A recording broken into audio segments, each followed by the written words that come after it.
Summer's here. The barbecues are hot, the pools are full, and your money, well, hopefully it's working harder than you are. Because that's what we're talking about summer on the Furlo Capital Real Estate Podcast, where we dive into the intricacies of passive real estate investing, and in this case, how it relates to summer.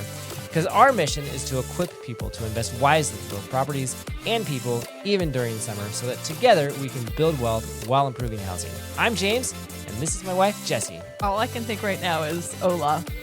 In summer. Yes. That was like playing through my head. But fair. I was also thinking about our kids. Like, summertime starts when it hits like 75 degrees. There's this weird, they're so Oregonian. Yeah. They're just like, oh my. I mean, 75 is not bad. It's not bad, but like the first time in the spring is like, it's still a little breezy.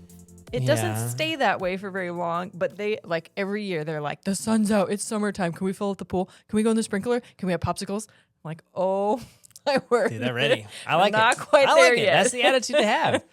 That is the attitude. But good news is we're in June, so we're all in. It's fully summer now. Yeah, we have been School's established. out. Like, Time to but go have fun. It's been summer for a while in our house. Yeah. That's fair. That's fair. Well, I want to talk about 5 lessons from summer that every passive real estate investor should take to heart and that they need to know, okay? So lesson number 1, plan ahead, pay later, okay? Plan ahead, pay later. Yeah. So here's the summer, so the idea is you book the best campsites or vacations, your homes, your flights months in advance, right?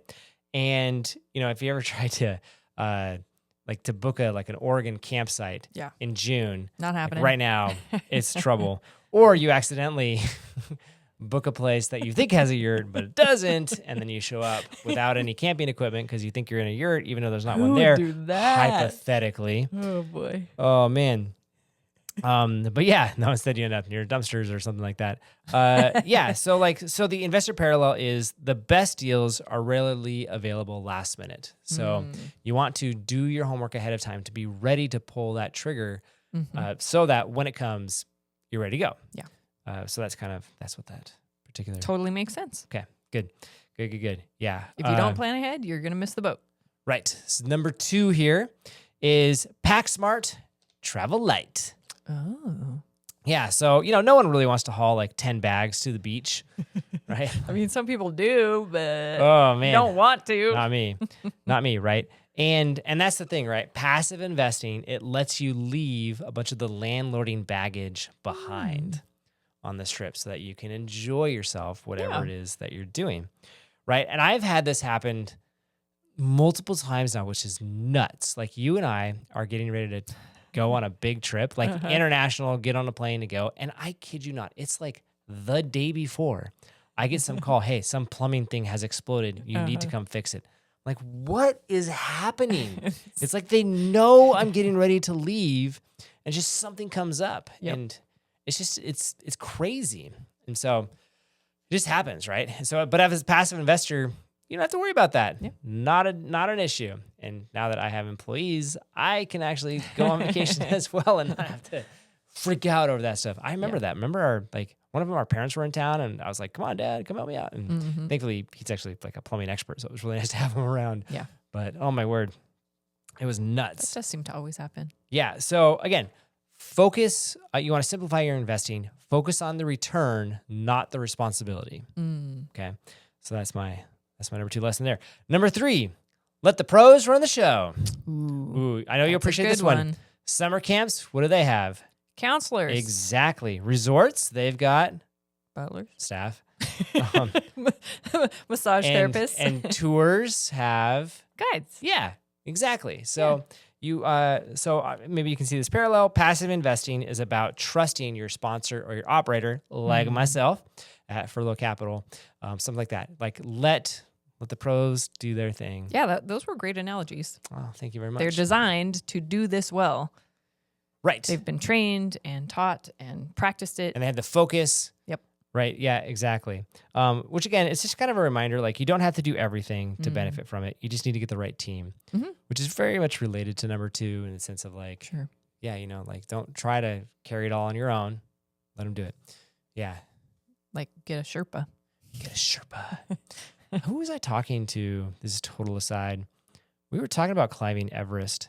Ooh. And he was kind of like, I'm sure it would be cool. He was like, but it just seems like the fun's been sucked out of it. Because everyone's got some sort of Sherpa thing going, so they're not actually carrying their own gear. And they're just like, you're in a Congo line of people going up. He's like, I don't know. It just kind of takes away the specialness of it. To which I'm like, still a big mountain. Still pretty high up in the air there. Like, it's still a thing. Not everybody does it. I hear what you're saying. It's less of a thing, but like, yeah. It's you're not the only one. If it used to be a 90% thing, it's still like a 70% thing. Sure. Like it's still pretty cool. Yeah. But I get it. Anyways. I just think our kids will be like, man, remember the days when it was just a Congo line? It was amazing. Now everyone's riding like their own helicopters to the top. It's crazy. They got a lift to the top of Everest. Dude.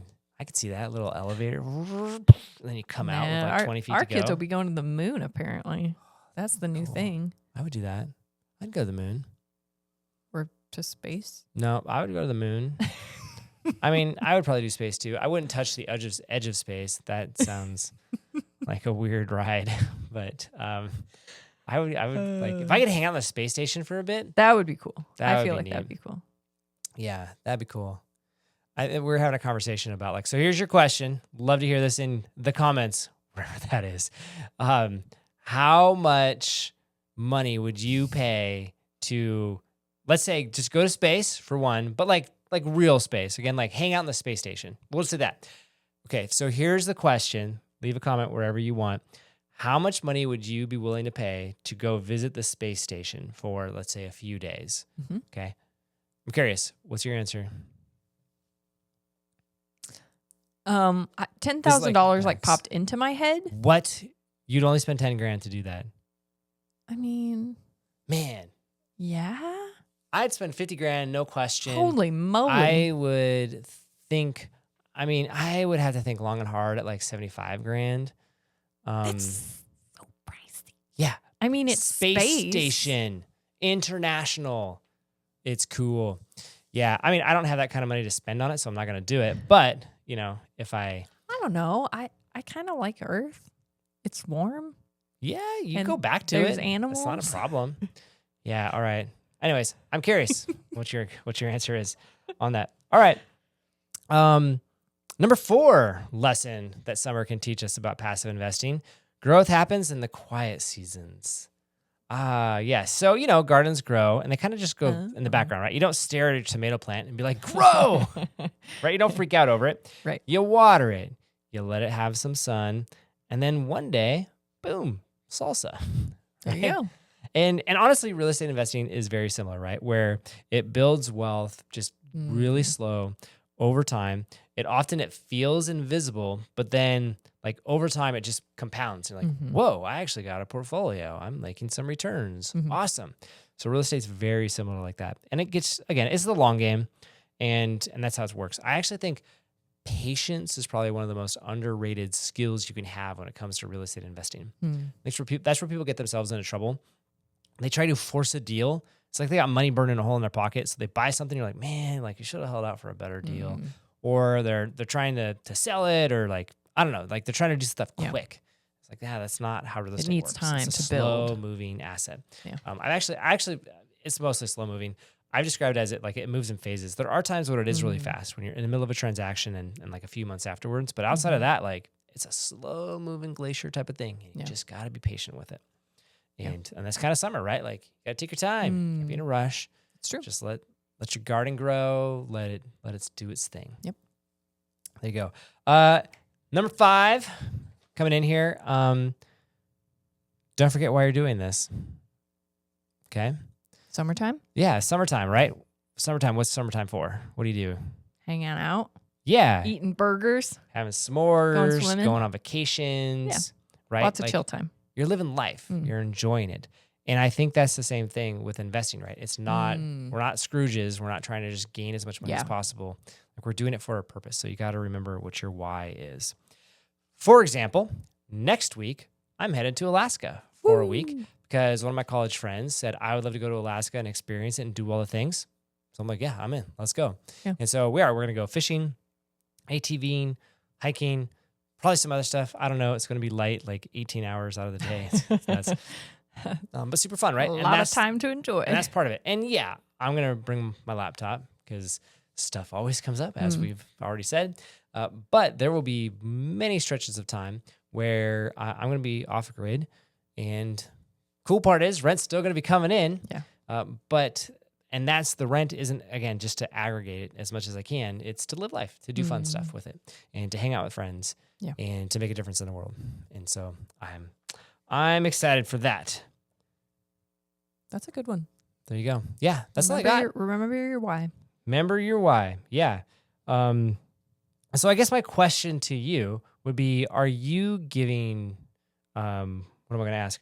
Are you giving your money a chance to enjoy it as well, like with you, right? So does that make sense? I don't know why I wrote that No, sentence. that was weird. Are you giving your money a chance to enjoy it with you? What was I thinking? Like I put two thoughts together there and didn't edit it. Are you giving, let me try modifying this real quick on the fly here. Because my thought was like, it's not just a season, it's a mindset. Was kind of where my head was going. So yeah, are you just giving your money a chance for you to enjoy it? There we go. That's the question. Just like we enjoy summer. And there's seasons for it, right? And then there are other seasons where it's like, hey, we're getting after it. We're in the grind. We're working hard. And there's times in the winter where it's like, we're just gonna hunker down, man. We're not doing anything right now.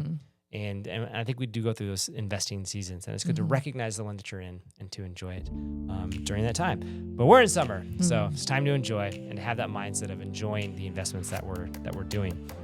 And if you're ready to start investing passively, or you want to get in line for the next deal that we're doing to enjoy the different adventures that we're going on, or to have an expert guide you, yes, like a tour guide. As a camp counselor. Counselor. You can definitely check us out at furlo.com. We got all sorts of information there about like our investing thesis and our track record and things like that.